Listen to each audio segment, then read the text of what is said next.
Assalamualaikum warahmatullahi wabarakatuh. Perkenalkan, nama saya Kristianus Yoga Ibisono dengan NIM 214 10 10 1005 dari program Sistem Informasi kelas pemrograman berbasis web B. Oke, di kesempatan kali ini saya akan membagikan terkait hasil slicing dari website untuk meniru sebuah website utama sebagai tugas UTS untuk PWB. Nah, di sini diberikan tugas untuk membuat sebuah cloning website dari website yang sering dikunjungi. Nah, untuk website yang akan saya gunakan dalam apa? Dalam meniru, saya menggunakan sebuah website pembelajaran teknologi dari Indonesia juga, itu bernama Bitbit Angga. Jadi mungkin saya akan mencoba untuk share screen ya.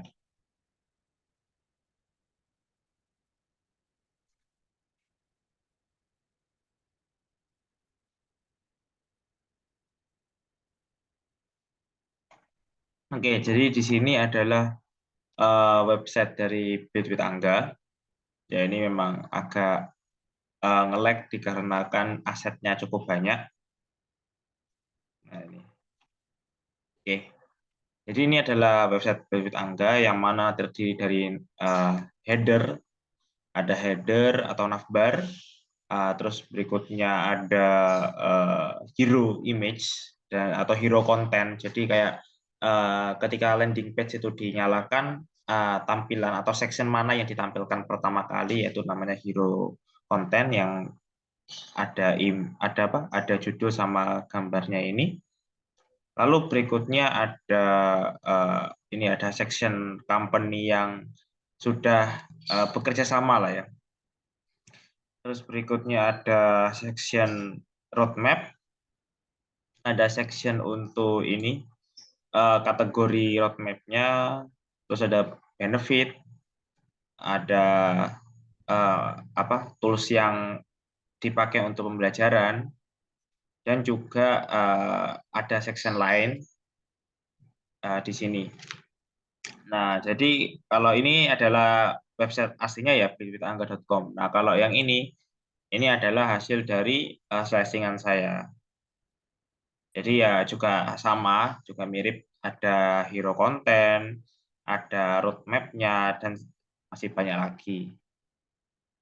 Nah, untuk pembuatan website ini sebenarnya dominan di Bootstrap ya, karena dari saya kenapa menggunakan Bootstrap, karena dari apa materi yang sudah diajarkan kan masih Bootstrap. Jadi kalau misalkan mau mencoba eh, apa mencoba apa sorry framework CSS lain mungkin masih ini ya, masih harus ditanyakan lagi apakah diperkenalkan apa tidak. Cuma untuk sekarang saya menggunakan materi-materi lah ya untuk mengerjakan PWP ini. Jadi menggunakan materi-materi yang sudah diajarkan gitu. Mungkin kalau misalkan mau mencoba Elwin bisa di tugas berikutnya. Oke, jadi ini seperti website pada umumnya, kita mengerjakannya menggunakan HTML, terus ada CSS sedikit, yang mana tadi sudah saya sebutkan bahwa dominan ada di Bootstrap, dan juga ada JavaScript. Sebenarnya JavaScript juga sedikit, karena beberapa apa ya kalau bilang beberapa scriptnya itu sudah dihandle sama si Bootstrap. Jadi kita cuma panggil-panggil aja. Mungkin ada beberapa JavaScript yang dipakai lah ya. Misalkan kayak gini. Ketika kita misalkan mencoba untuk melakukan minimas ini ya. Nah, di sini kita lihat bahwa ada kayak semacam CSS yang berbeda di sini. Ada tampilan yang berbeda. Yang mana hero image-nya itu tidak ada kayak ada aset gambar seperti ini. Nah, tapi karena di website aslinya sama, ya saya mencoba untuk menyamakan tiruannya. Yang mana ketika websitenya ini website saya ya, website saya dinyalakan ya hasilnya juga sama. Dia apa ya mengambil CSS yang berbeda. Jadi ini ada gambar yang ditampilkan tuh yang ini, bukan yang pada saat tampilan PC itu ya. Terus sectionnya ya disesuaikan dengan tampilan mobile dari website aslinya. Dan terus ini saya menggunakan satu package namanya All Carousel. Jadi fungsinya tuh supaya ada komponen yang bisa digeser-geser kayak gini ya. Jadi ini fungsi All Carousel. Jadi soalnya sudah dihandle banyak ya dari Bootstrap. Contohnya kayak ini, ketika kita klik toggle menunya, dia kan kayak ada drop down-nya. Nah, ini sebenarnya sudah dihandle sama Bootstrap-nya. Jadi kita tinggal kopas saja. Gitu. Mungkin yang apa ya, yang banyak menjadi ini ya, banyak menjadi kesulitan ya, itu terletak pada bagaimana kita menggunakan utility class dari Bootstrap itu sendiri. Karena jujur saja Bootstrap ini dari segi komponen, dari segi apa ya, komponen disediakan tuh sudah bagus, jadi kita tinggal kopas-kopas saja. Cuma ketika kita ingin membuat sebuah komponen sendiri dan komponennya itu kita ingin utak-atik secara lebih bebas, secara customizable gitu ya. Misalkan kita ingin buttonnya itu memiliki lebar segini, dan kalau misalkan pada ukuran layar yang kecil, misalkan buttonnya itu memiliki width yang apa ya, misalkan width sekian. Nah, di Bootstrap ini masih kurang begitu optimal karena apa ya, utility class-nya itu kayak kurang apa ya, kurang konsisten. Berbeda dengan Tailwind yang sudah apa ya, sudah pernah saya pelajari. Nah, kalau Bootstrap itu kita bisa banget melakukan customisasi itu dengan lebih bebas, karena di dalam Bootstrap itu apa ya, kita ada yang namanya sesuatu yang disebut arbitrary value. Nih, arbitrary value pada Tailwind. Jadi ini yang membuat ketika kita menggunakan framework Tailwind itu lebih bebas. Nah, ini ada arbitrary value. Jadi nanti kayak arbitrary value itu kita panggil utility class-nya karena memang Tailwind itu berbasis berbasis utility class. Jadi ketika kita ingin membuat komponen ya, kita harus menyusun dulu utility class-nya. Jadi nggak sefleksibel, nggak secepat Bootstrap. Jadi kan dia memang di sini di dokumentasinya nggak pernah ada ya, nggak pernah ada menu untuk copy paste komponen. Jadi kalau misalkan memang mau copy paste komponen ya harus berbayar. Nah, cuma bedanya di sini tuh ada yang namanya arbitrary. Nah, misalkan saya coba scroll itu. Nah, ini seperti ini. Jadi kalau kayak gini, itu kita bisa memasukkan value-nya, value dari CSS yang biasanya ada di mana ya? Ada di file CSS gitu ya. Misalkan mau dipasang di inline gitu ya. Kan kalau di inline kan kita bisa pakai style sama dengan misalkan width-nya ya, width sama dengan 762 pixel. Nah, kalau di Bootstrap, kalau sudah semisal apa ya, dari Bootstrap-nya sendiri tidak menyediakan utility class yang responsif, otomatis mau nggak mau kita pakai CSS manual. Nah, ketika kita mau masang CSS manual, itu tidak sepenuhnya bisa dijalankan, karena kadang sering ter-override CSS-nya dengan CSS milik Bootstrap. Nah, berbeda dengan Tailwind, di sini Tailwind sudah menyediakan customisasi yang lebih gila lagi fleksibelnya. Jadi value customnya ini itu langsung dimasukkan ke dalam utility class-nya, utility first class-nya itu ya, bukan dimasukkan ke dalam CSS yang inline atau kita bisa sebut dengan atribut CSS yang ada di tiap tag HTML-nya. Jadi seperti itu yang mungkin terdapat beberapa kekurangan dari website tiruan saya karena memang saya menggunakan Bootstrap ya. Jadi memang pertimbangan kenapa menggunakan Bootstrap karena saya ingin mengerjakan tugasnya itu sesuai dengan materi yang sudah diajarkan sebelumnya. Karena kita tidak menyentuh Tailwind, jadi saya ya berusaha untuk beradaptasi untuk menggunakan Bootstrap saja. Nah, di sini juga sudah responsif dari segi tampilan tampilan secara mobile, ini tampilan mobilenya. Terus kalau misalnya kita melakukan tampilan secara tablet, nah dia sudah berubah lagi. Tadi kan ada gambar orang-orang. Nah, sekarang ketika di tampilan tablet, itu sudah berubah dan dia sudah menyesuaikan dengan apa ya kalau bilang ukuran dari device-nya. Nah, ini sudah PC. Jadi kalau kayak gini sudah berubah. Nah, mungkin kita akan melihat HTML-nya ya. Nah, jadi kalau HTML-nya ya sama seperti HTML pada umumnya ya, kita menggunakan flex supaya lebih fleksibel atau kita menggunakan grid. Nah, terus di sini apa ya? Untuk JavaScript-nya itu memang sedikit dan juga CSS-nya. Bentar, saya cari dulu. Nah, ini kalau CSS-nya sebenarnya ada di file CSS. Saya buka. Nah, ini. Jadi cuma 4 ini aja. Karena di apa ya, semua apa? Karena sudah dihandle oleh si Bootstrap-nya. Jadi kita langsung pakai aja. Ini kalau yang manual, ini yang apa ya, memang benar-benar diperlukan untuk ditulis secara manual lah ya. Nah, kalau yang script JavaScript-nya itu ada ini. Nah, di sini.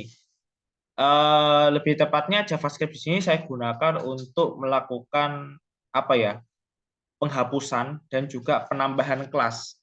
Jadi ketika device-nya itu, misalkan device-nya terdeteksi adalah mobile, maka berikan sebuah kelas display none pada tampilan PC, lalu hapus display none pada tampilan mobile. Jadi sebenarnya untuk website ini secara default dia menjalankan tampilan untuk PC terlebih dahulu. Jadi karena memang saya bukanya di laptop, jadi yang terbuka itu adalah tampilan PC-nya dan tampilan mobile-nya itu masih display none atau ditiadakan. Nah, terus saya berikan event pada DOM-nya. Kalau semisal dia di resize, nah kalau resize itu kayak gini ya. Kayak gini itu dari resize, kayak kita membesar kecilkan itu dari resize. Nah, kalau kita sudah resize, maka kita remove display none pada tampilan mobile dan pada di tampilan PC kita berikan display none. Jadi kayak anggapannya ada yang dihapus, terus ada ditambahkan, ada yang dihapus, ditambahkan gitu. Begitu juga sebaliknya, jika tampilannya, jika device-nya itu adalah PC, maka yang di PC yang awalnya ada display none, itu kita hapus. Kalau misalkan nggak ada pun ya nggak apa-apa, di remove aja. Atau kalau misalkan dia nggak mendeteksi adanya di none, ya tetap tidak akan menjalankan apa-apa, walaupun tereksekusi. Baru yang mobile class list-nya itu dia diberi denon, display none. Jadi seperti itu untuk JavaScript-nya. Lalu berikutnya ada carousel tadi ya, pakai all carousel. Kalau all carousel ini kita menggunakan jQuery.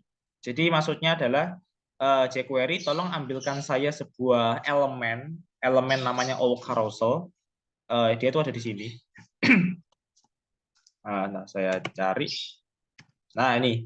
Tolong carikan saya elemen yang memiliki kelas all carousel yang ini. Yang mana dia itu apa ya? Di all carousel ini ada elemen lagi, ada cat elemen lagi di dalamnya. Itu pertama dia berisikan gambarnya, lalu ada card gitu ya. Nah, ini kalau saya terjemahkan apa ya? Kalau saya terjemahkan jQuery-nya, setelah saya mengambil elemen all carousel, lalu jalankan metode atau function all carousel, yang mana all carousel ini itu didapat dari ini. Jadi ketika kita sudah mengimport lah anggapannya ya, mengimport all carousel min.js, otomatis di situ ada metode yang atau function namanya all carousel. Nah, all carousel ini itu dia memiliki parameter yang mana parameternya itu diisi oleh objek nantinya. Nah, objek yang pertama itu adalah loop. Nah, loop false ini maksudnya kalau misalkan kita mencoba untuk geser-geser ini. Nah, kalau misalkan kita mencoba untuk geser-geser carouselnya, nah, ini kan ada tiga elemen ya, ada tiga list gitu ya. 3 card, ada 1, 2, 3. Nah, kalau sudah 3, dia nggak kembali ke 1. Jadi saya mengikuti yang di BWA, dia tidak memang apa ya, desain tidak kembali ke 1. Jadi maka dari itu loop-nya saya false. Saya beri value false di key-nya. Lalu berikutnya ada margin. Kalau margin ini sebenarnya adalah pembatas antara elemen card 1 dengan card 2, card 2 dengan card 3. Ya seperti gap pada sebuah elemen yang diberikan display flex gitu ya. Jadi kalau gap itu kan kayak di tengah-tengah elemennya itu sudah dikasih jarak secara otomatis tanpa kita harus membuat margin gitu. Jadi seperti ini untuk margin. Lalu berikutnya adalah nav. Kalau nav ini ya, jadi kalau misalkan saya kasih true, di situ tuh ada kayak tombol carousel yang ada kayak tanda panah, terus ada bunder-bundernya atau dotnya. Nah, kalau dotnya itu, kalau yang tanda panah itu saya false, otomatis tanda panah itu nggak muncul. Kan tanda panahnya itu buat klik kanan sama klik kiri lah ya, atau di swipe kanan sama swipe kiri. Nah, kalau dots itu berarti kan titik. Nah, biasanya kan kalau carousel itu ada titik-titiknya, tergantung dia berada di elemen mana. Kalau elemen 2 berarti kan dots yang kedua biasanya aktif, dot 1 3-nya mati. Nah, dot false ini berarti saya mau menghilangkan aja tampilannya. Memang saya nggak mau menampilkan itu. Nah, lalu berikutnya adalah responsif. Nah, maksudnya responsif ini apa? Maksudnya adalah ketika layarnya tuh 0 pixel ke atas, maka item yang ditampilkan di dalam carousel. Jadi kan ini ada child-nya ya. Jadi ini child-nya itu apa ya? Kalau di 0 pada saat layarnya tuh 0, device-nya tuh 0 pixel ke atas, itu yang ditampilkan hanya satu elemen saja, hanya satu card. Kalau sudah 600 ke atas, tampilkan 2 card. Kalau 1000 ke atas, tampilkan 3 card. Gitu. Makanya kalau misalkan saya besarkan, nah sebenarnya ini bisa digeser-geser. Sorry, yang ini ya. Oh, sorry. Ini punyanya. Oke. Ya, jadi kalau misalkan ini kecil ya saya bisa geser-geser dengan sesuka hati gitu ya. Karena dia sudah karena dia sudah tidak perlu carousel kan, kalau kayak gini kan nggak perlu carousel juga, kalau mau geser-geser ya buat apa. Jadi memang saya nggak pakai carousel untuk versi PC karena dari ukuran kartunya itu sudah mencukupi layar, jadi tidak ada yang berada di di belakang layar gitu ya, karena dia ketutupan atau gimana. Jadi seperti itu untuk HTML, CSS, dan JavaScript-nya. Nah, sekarang di tugasnya itu kita juga disuruh untuk mengimplementasikan PHP. Nah, untuk implementasikan PHP ini dikarenakan dari MMP saya tidak belum mendapatkan akses untuk ke database servernya. Nah, maka dari itu saya implementasinya itu bukan terkait tentang CRUD, bukan tentang bagaimana saya melakukan pengolahan data pada website ini, tetapi saya gunakan PHP untuk layouting HTML. Jadi kalau misalkan di sini sebenarnya saya sudah menggunakan MVC. Jadi ini benar-benar pure MVC, no framework. Jadi memang saya buat manual, saya buat dari nol, dari root MVC itu sendiri. Nah, cuma mungkin karena kita belum dapat database-nya itu ya, belum dapat akses ke database, maka di sini yang bekerja paling cuma controller sama view-nya aja. Modelnya belum ada isinya sebenarnya. Jadi karena masih menunggu, jadi kita mengerjakan yang bisa dulu, yang dapat akses dulu, yaitu akses ke cuma kirim tampilan saja. Nah, untuk di sini karena saya sudah menggunakan MVC, berarti ketika saya membuat sebuah website itu saya tidak perlu kayak membuat doctype.html. Sorry, maksudnya kayak gini. Nah, kalau kita lihat di sini ya, ini saya coba tutup, yang ini saya coba tutup. Nah, di sini saya tidak memulai HTML-nya dengan doctype HTML, terus ada HTML, ada head, dan seterusnya. Tiap halaman. Nah, kebetulan saya juga ini ya, ada slashing 2 halaman karena tugasnya minimal 2 halaman. Sebentar. Nah, ini. Nah, ini halaman keduanya, halaman login. Jadi seperti ini halaman loginnya. Sudah mirip dengan sudah mirip dengan punyanya BWA. Ntar saya coba buka dulu. Dia ada di sini ya. Nah,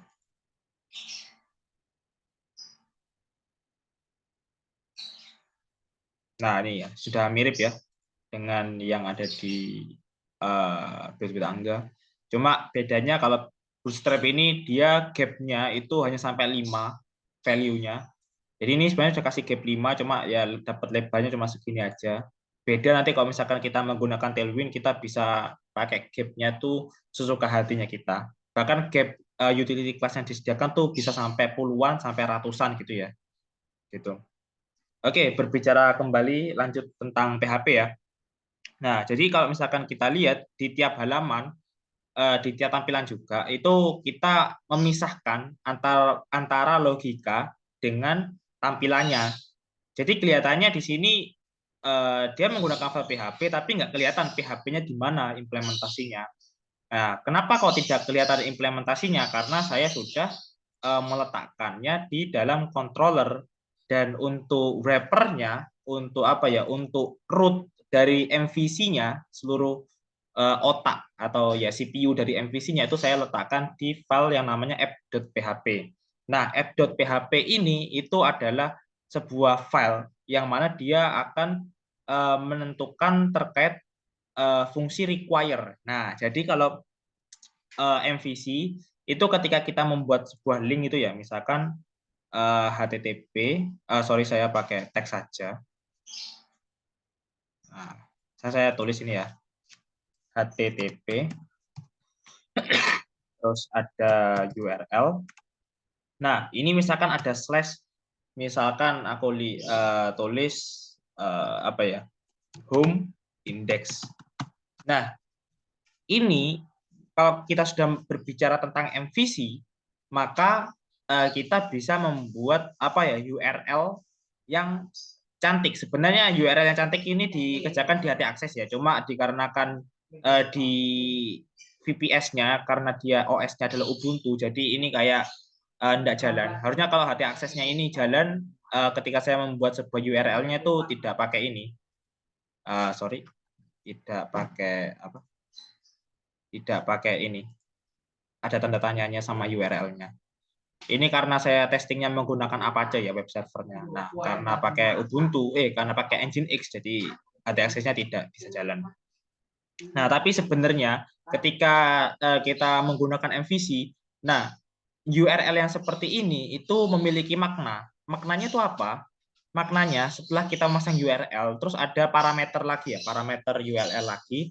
Nah, parameter itu menandakan sesuatu yang disebut sama controller dan method. Ya, jadi ketika kita nulis home/index, maka maksud dari kitanya untuk melakukan request ke browser ya, browser tolong carikan saya controller home yang memiliki metode index, lalu jalankan. Nah, otomatis kan dia kayak ada OOP-nya ya, ada object oriented-nya. Nah, maksudnya ketika dia menjalankan metodenya, yang dia jalankan itu adalah melakukan yang namanya layouting pada HTML-nya. Kalau misalkan saya ambil contoh di sini, di codingannya. Nah, ya, jadi sebenarnya sudah saya beri komen. Jadi kalau misalkan dia apa ya, loginnya tuh tidak memberikan prefix admin, maka dia secara default itu teridentifikasi sebagai user. Lalu ini ada controller sama method default. Terus ada parameter kalau misalkan memang ada, kalau nggak ada parameter ya tidak apa-apa. Nah, sekarang di sini kita akan mencoba untuk melakukan yang namanya parsing. Jadi URL yang seperti ini yang tadi yang saya gambarkan ini itu kita parsing di app.php-nya. Kita parsing supaya dari ketika kita parsing kita tuh mendapatkan sebuah array yang mana array-nya itu hasil dari separator slash. Nanti kalau misalnya kita tulis home index, maka kita munculnya ada array yang namanya home sama index gitu. Nah, berarti kan kalau home itu dia menandakan controller, pada indeks ke 0 dia menandakan controller. Maka dia cek apakah controller home itu ada. Nah, controller home saya masukkan di folder controllers. Nah, di sini. Kalau usernya dia udah ngecek ya, karena dia defaultnya user. Nah, Terus habis itu dia mencari controller home. Di sini ada ternyata home controller yang mana dia memiliki metode index.